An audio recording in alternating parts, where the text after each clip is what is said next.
నమస్తే. కథా శీర్షిక ఇద్దరి మధ్య. రచన శైలకుమార్ గారు. చదువుతున్నది రాధిక. ఇక కథలోకి వెడితే, అసంతృప్తి నరకం, సంతృప్తి స్వర్గం, ఆరింటికి నిలయం మనిషి అంతరంగం.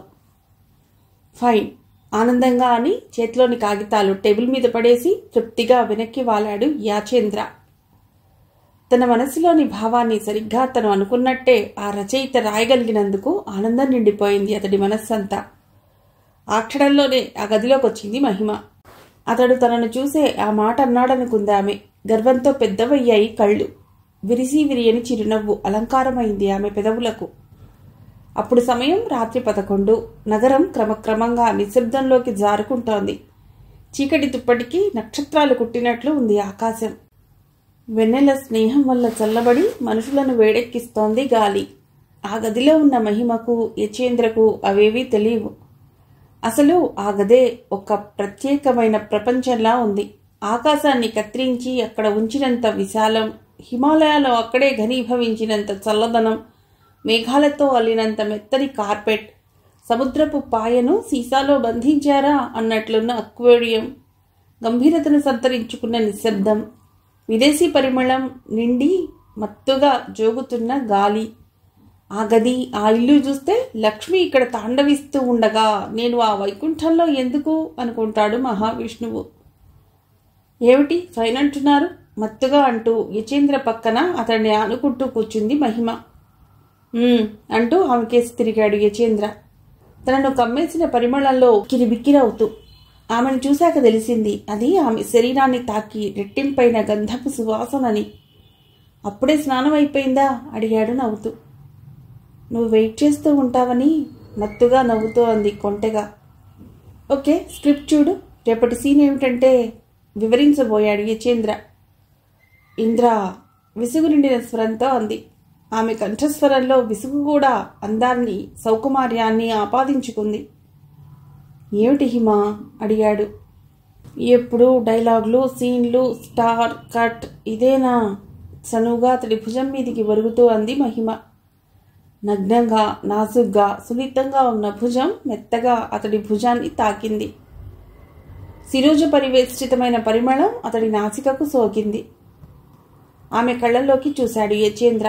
మాట్లాడే కళ్ళు, మౌనానికి భాష్యాలు చెప్పే కళ్ళు, విశ్వరహస్యాలు విప్పే కళ్ళు, వేటాడే కళ్ళు, మనసుతో ఆటాడే కళ్ళు, నిశ్శబ్దాన్ని తాకి మత్తెక్కిన ఏకాంతం నిండిన కళ్ళు ఏం కోరుతున్నాయో అతడికి అర్థం కాకపోలేదు. ఆపాదమస్తకం చూశాడామెను యచేంద్ర. అద్భుతం, అద్వితీయం ఆమె అందం. తేనెలో ముంచి బంగారు పొడిని అద్దిన శరీర ఛాయ. ఆల్చిప్పలు ఆమె కళ్ళను చూసి సిగ్గుపడితే ఆ సిగ్గు ఆమె బుగ్గల్లోకి పాకి ఎర్రనై సౌకుమార్యాన్ని సంపాదించుకుంది. అతడు ముక్కు తిమ్మనై ఉంటే ఆ నాసికను చూసి ఓ నాసికోపాఖ్యానం రాసి ఉండేవాడు. నునుపైన భుజాలు తాజ్మహల్ను తలపిస్తే చూపు నిలవక కిందికి జారి మేరుపర్వతాల తాకిడికి చెదిరింది. ఒకే చోట 2 మేరుపర్వతాల్ని చూసే భాగ్యం కలిగించగలిగేది ఆమె మాత్రమే. నిమ్మపండు రంగు 2 పీస్ నైటీలో ఓవర్కోట్ తీసేసి కూర్చోవటం వల్ల అందాలన్నీ దాగి దాగకుండా ఉన్నాయి. ప్రత్యూష వేళ మంచు కప్పిన నీలగిరిలా ఉంది మహిమ. అస్పష్టంగా శిఖరాలు, లోయలు. 18 ఆమె వయస్సు.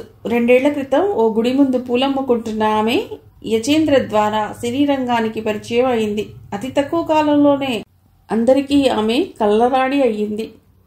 అందరికంటే ఎక్కువ పారితోషికం తీసుకునే స్థాయికి అమాంతం ఎదిగిపోయింది. యచేంద్రకు 35. దర్శకుడిగా తను తీసిన సినిమాలన్నీ విజయవంతం అయ్యాయి. కళను, వ్యాపారాన్ని ముడేసి వెండితెర మీద వెన్నెల కురిపించి ప్రేక్షకులని సమ్మోహపరచడంలో యచేంద్ర అందవేసిన చెయ్యి. మహిమ, టైం ఎంతైందో తెలుసా? బరువుగా అడిగాడు యచేంద్ర. తెలీదు, నువ్వు పక్కనుంటే కాలాన్ని, ప్రపంచాన్ని మర్చిపోతా నేను, ఆరాధనగా అంది అతడి మెడ చుట్టూ చేతులు పోనిస్తూ, ఒడిలోకి మరింత ఒరుగుతూ. హిమ, చెప్పేది వింటావా? ఆమె చేతులు పక్కకు తొలగిస్తూ అన్నాడు యచేంద్ర. వింటాను, కానీ ఆ సీన్లు, డైలాగులు తప్ప, ముద్దుగా మొండిగా అంది. సిగరెట్ తీసి పెదవుల మధ్య పెట్టుకున్నాడు యచేంద్ర. తన దగ్గర ఉన్న లైటర్తో వెలిగించింది మహిమ. మ్యూజికల్ లైటర్ కావటం వల్ల కొన్ని క్షణాల పాటు కమ్మని సంగీతం నిండిపోయింది ఆ గదంతా. మహిమ వృత్తి పట్ల అంకిత భావం లేకపోతే ఏకాగ్రత చెదిరిపోతుంది బరువుగా అన్నాడు పొగ వదులుతూ. అవును, ఏకాగ్రత చెదిరిపోకుండా ఉండాలంటే శ్రమ తాలూకు టెన్షన్స్ నుండి రిలాక్స్ అవ్వాలి కొంటెగా అంది. కాదనను, అందుకే రేపటి సీన్స్ను ఒకసారి చదివేస్తే వెళ్ళిపోతాను. వెళ్ళిపోవటం కోసమా వచ్చారు? బాధగా అంది. వచ్చిన తర్వాత వెళ్ళక తప్పదు కదా. నన్నిలా ఒంటరిగా వదిలేసా? 2 చేతులు చాచి ఎదను ముందుకు జరుపుతూ నిరాశగా ఉంది.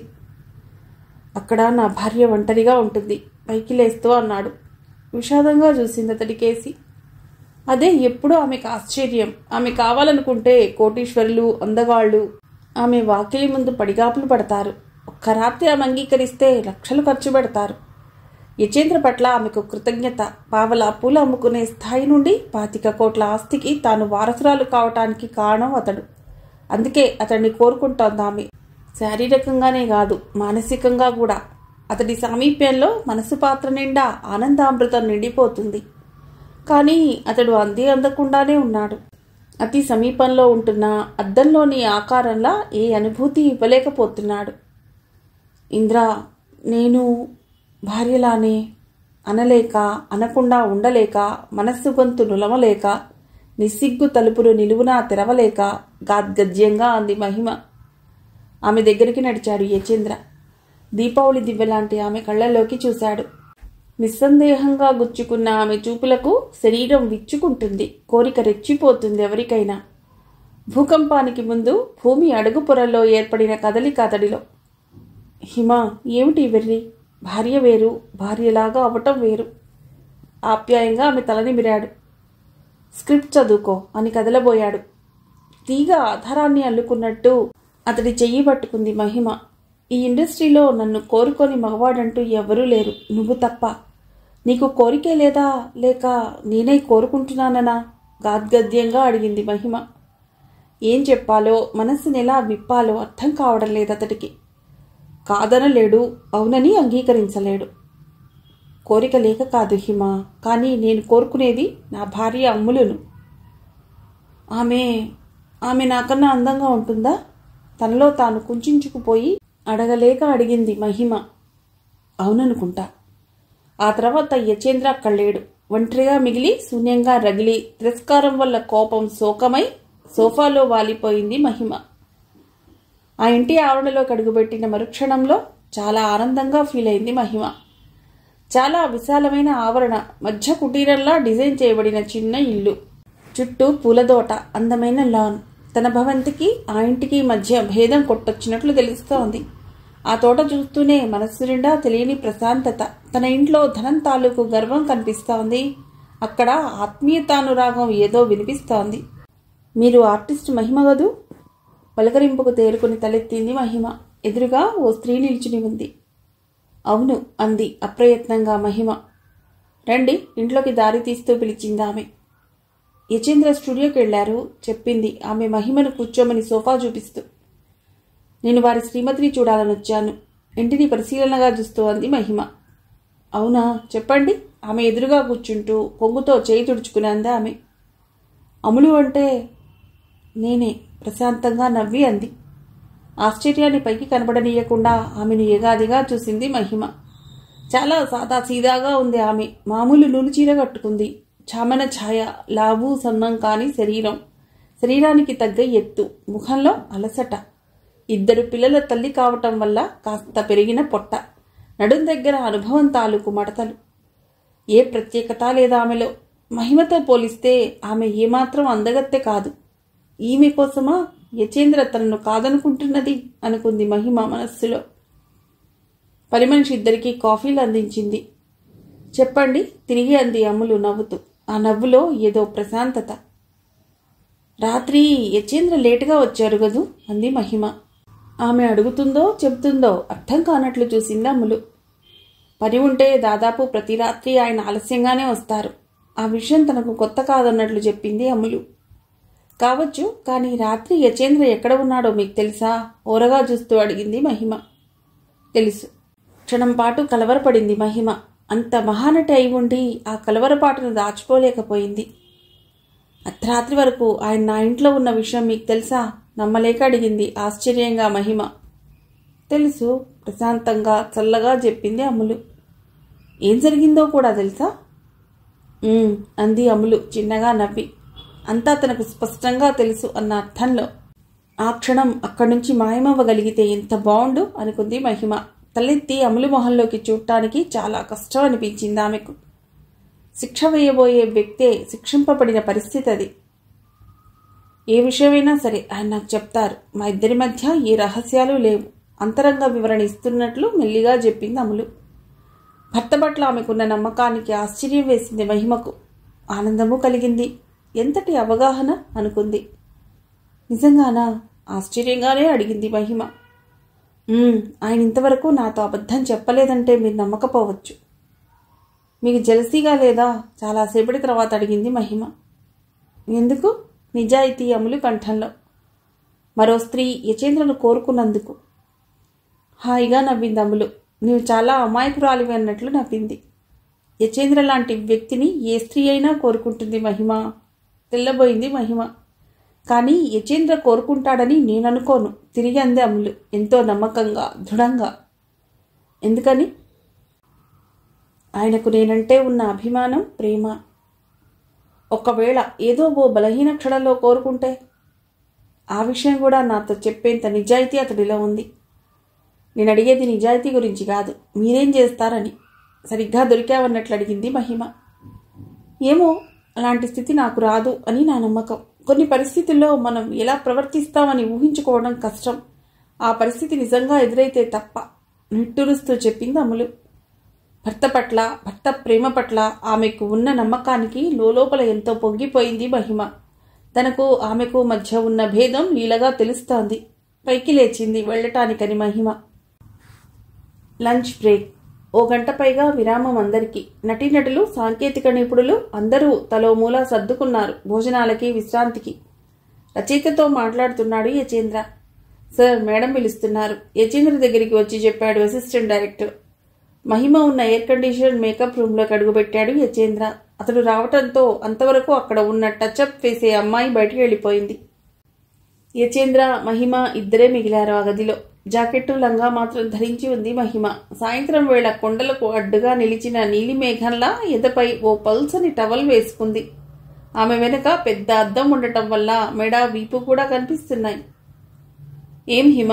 అడిగాడు సిగరెట్ వెలిగించుకుంటూ యచేంద్ర. ఉదయం నీ భార్యను చూశాను అన్నాడు పొగొదులుతూ నవ్వి. ఆమె నాకన్నా అందంగా ఉంటుందనుకున్నాను. నవ్వు దాచుకుంటూ అతడి కళ్ళల్లోకి చూస్తూ అంది మహిమ. హిమ, అందం చూసే కళ్ళను బట్టి ఉంటుంది. కాదనను, కానీ నాకేం తక్కువ? కాస్త కోపం ఆ స్వరంలో. తక్కువ ఎక్కువల గురించి నేనేం మాట్లాడటం లేదు. అయినా హిమ, నీకిదేం పిచ్చి? తేలిగ్గా అన్నాడు యచేంద్ర. నీ పిచ్చి, నీకన్నీ ఇవ్వాలన్న పిచ్చి. ఎక్కడో మారుమూల ఏమీ లేకుండా పడి ఉన్న నన్ను తీసుకొచ్చి ఇంత దాని చేసినందుకు కృతజ్ఞతగా ఏమివ్వాలో అర్థం కాని పిచ్చి. నేనుగా నీలో కలిసిపోవాలనే పిచ్చి. ప్రతి విధవ నా శరీరం కోరుకుంటూ ఉంటే నాకన్నీ ఇచ్చిన నువ్వు ఏమీ అడగటం లేదనే పిచ్చి. ఆవేశంగా అంది మహిమ తట్టుకోలేనట్లు. అది ఏసీ రూమ్ కావటం వల్ల ఆ మాటలు బయటికి వినిపించే అవకాశం లేదు. వినిపించినా ఆ సమయంలో ఆమె అది పట్టించుకునేది కాదేమో. కొన్ని క్షణాలు ఏమీ మాట్లాడలేదు యచేంద్ర. మరో సిగరెట్ వెలిగించుకుని గాఢంగా పీల్చాడు. హిమ, నువ్వంటే నాకిష్టం. అది ఓ స్నేహితురాలిగా, ఓ మంచి ఆర్టిస్టుగా, ఇక జీవితాన్ని పంచుకున్న వ్యక్తిగా నాకు నా భార్య అంటే చాలా ఇష్టం, చాలా ప్రేమ. నేను అమితంగా ప్రేమించేది నా భార్య, పిల్లల్ని. నా దృష్టిలో నా భార్య అందరికన్నా అందంగా ఉంటుంది. ఆమె దగ్గర లభించే సుఖం, ఆనందం మరొకరి దగ్గర లభించదని నా నమ్మకం. నా భార్యకు అంతే. నేనంటే అంతులేని నమ్మకం. దాన్ని ఏ రోజు పోగొట్టుకోకూడదని నా ప్రయత్నం. అసలు ప్రపంచంలో నా భార్య కన్నా అందమైన వారు లేరు అని మగవాడు, అదేవిధంగా స్త్రీ అనుకుంటే ప్రతి సంసారం స్వర్గం అవుతుంది. ఇద్దరి మధ్య అనురాగం, పరస్పర నమ్మకం ఉండాలి. అది సడలిపోకుండా ఇద్దరూ కాపాడుకోవాలి. బరువుగా, నెమ్మదిగా చెప్పాడు యచేంద్ర. కళ్ళార్పడం కూడా మరచి అతడి కేసి చూస్తుండిపోయింది మహిమ. అతడు తాను ఊహించిన దానికన్నా ఎత్తుకే దిగిపోతున్నట్లు అనిపిస్తోంది. అతనే కావాలనిపిస్తోంది. లేచి సోఫాలో అతడి పక్కన వచ్చి కూర్చుంది. ఇంద్ర, పోనీ ఒక్క రాత్రి నాతో గడుపు, ఆరాధనగా ఆశగా అడిగింది. సారీ హిమ, నీకోసం నీ మీద ఉన్న అభిమానంతో ఒప్పుకున్నా నాకు ఏ ఆనందమూ ఉండదు. అలాగే నీ కూడా. ఎందుకు? ఏడుపు తన్నుకొస్తుండగా అడిగింది.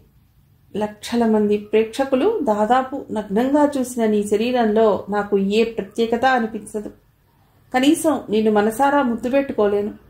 ఈ పెదవుల్ని ఎందరు ఎంగిలి చేశారో అన్న ఆలోచన అన్ని కోరికల్ని చంపేస్తుంది. మనస్సు అంగీకరించినప్పుడు శరీరం సహకరించదు. ఇద్దరికీ ఏ ఆనందమూ ఉండదు. శృంగార శిఖరాలు చూడటానికి ఇద్దరి మధ్య అంతులేని అనురాగం, అంతులేని కోరిక ఉండాలి.